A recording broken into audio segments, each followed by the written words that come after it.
Club বিশ্বকাপের এই গ্রুপে কঠিন সমীকরণ। 4 দলের এই গ্রুপে এখন পর্যন্ত জয় পায়নি কোনো দল। আল আহলি, ইন্টার মিলান, পালমেরাস ও পোর্তো আছে এই গ্রুপে। এই গ্রুপে এখন পর্যন্ত 2টা ম্যাচ অনুষ্ঠিত হয়েছে। সেই 2 ম্যাচের 2টাই হয়েছে ড্র, এবং ড্র হয়েছে গোলশূন্য ড্র, অর্থাৎ কোনো দলই পায়নি কোনো গোলের দেখা। তাই পয়েন্ট টেবিলের হিসাবটা কঠিন হলো আরও। আজ বাংলাদেশ সময় রাত 1টায় ইন্টার মায়ামি মাঠে নামছে পোর্তোর বিপক্ষে।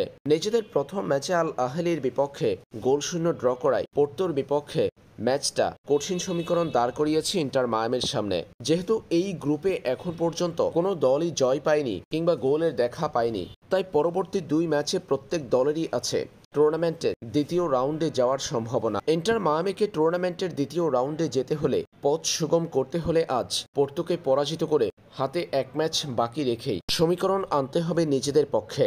এই গ্রুপের দ্বিতীয় ম্যাচে অনেকটা চূড়ান্ত হয়ে যাবে কে যাবে এই গ্রুপ থেকে টুর্নামেন্টের দ্বিতীয় ধাপে। তাই আজ বাংলাদেশ সময় রাত 1টায় শুরু হতে যাওয়া ইন্টার মায়ামি পোর্তোর ম্যাচটি বিশেষ গুরুত্ব বহন করছে 2 দলের জন্যই।